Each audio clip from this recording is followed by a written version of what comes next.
원은 평행 이동을 하든 대칭 이동을 하든 중심만 갖고 처리하면 됩니다.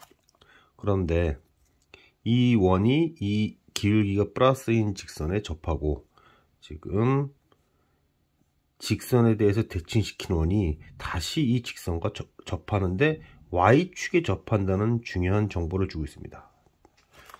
좌표에 대한, 중심의 좌표에 대한 중요한 정보를 주고 있죠. 대칭축이 무엇이냐, 이런 문제인데요. 겉보기로는 간단한 문제인데요.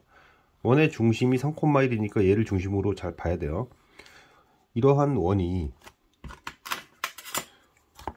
중심이 3,1이고 반지름이 1인 이 원이 기울기가 플러스인 이 직선과 접합니다. 접하는데 어떠한 직선에 대칭을 시켰더니 Y축이 접한답니다. 그러면 이 Y는 X를 기준으로 해서 얘랑도 접해야 되고 Y축이랑도 접해야 되는데, 이 직선의 위에만 있는가? 아니죠. 아래쪽도 있을 수 있습니다.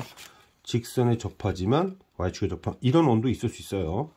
좀 다음에 얘기하겠습니다. 일단은 직선의 위쪽에 있을 때 천천히 해볼게요. 그러면 얘를 어떤 직선에 대칭을 시켰을 텐데, 이게 얘는 X축에 접하던 원이 Y축에 접하게 됩니다. 그러면 중심의 Y좌표가 X좌표가 되면서 얘가 결정이 돼요. 얘만 찾으면 됩니다. 얘를 찾기 위해서 A라는 애가 필요했는데요. 3,1과 직선 간의 거리가 접하니까 1이죠. 그래서 X계수 Y계수 제곱하고 그 다음에 처리를 하는데, 사실은 제가 여기서 두 가지 가능성이 있어요. 여기선 가능성이 딱히 없죠. 하나밖에 없으니까. 그래서 제곱해서 8A 제곱 6A 기울기는 이건 정해집니다. 이거는 정해진 거예요. 자, 얘는 이렇게 정해졌다. 이렇게 정해졌다는 걸 알 수 있는데, 문제는 이겁니다. 1,K라고 했을 때 이 직선과의 거리가 1인데 이때 절대값 처리를 어떻게 할 것이냐. 이때는 이 기울기인 1분의 K1이 얘의 기울기인 4분의 3보다 크니까 4K1이 3보다 크죠. 4K1이 3보다 큽니다. 그래서 이게 앞으로 온 거예요. 그렇게 해서 얘가 결정된 겁니다. 만약에 얘의 기울기가 작다, 그게 다음 문제에서 나온 이 얘기입니다. 얘의 기울기가 얘보다 작다. 그래서 이 K라는 것이 두 개가 존재할 수 있었다. 4K1이 3보다 크니까 그렇게 해서 K1이 결정이 되게 되면 이제 좌표가 나왔으니까, 그리고 이게 지금 여기 보면 얘가 큰 의미가 있지는 않지만 합동이니까 둘의 중점을 꼭 지나야 돼요. 결국 이 대칭축은 이 둘의 중점을 지나면서 두 직선 중심 이은 이 직선의 수직이면 된다. 그래서 얘네들의 기울기를 구하면 대칭축의 길이를 구하게 되고, 그 다음에 둘의 중점을 구한 다음에 지나는 점으로 설정해서 표현한 다음에 문제가 요구하는 답을 쓰면 됩니다.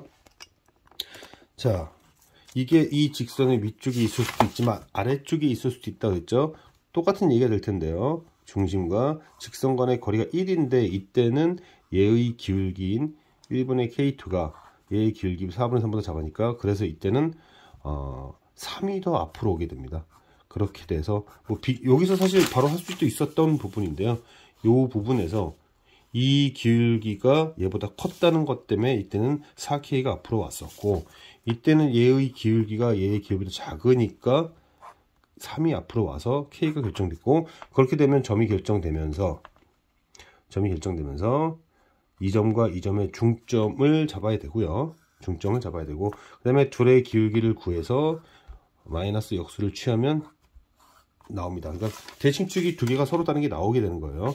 근데 우연찮게도 답은 같게 돼요. 답이 다를 경우에는 가능한 값이 뭐냐, 이렇게 질문을 할 수도 있었겠죠.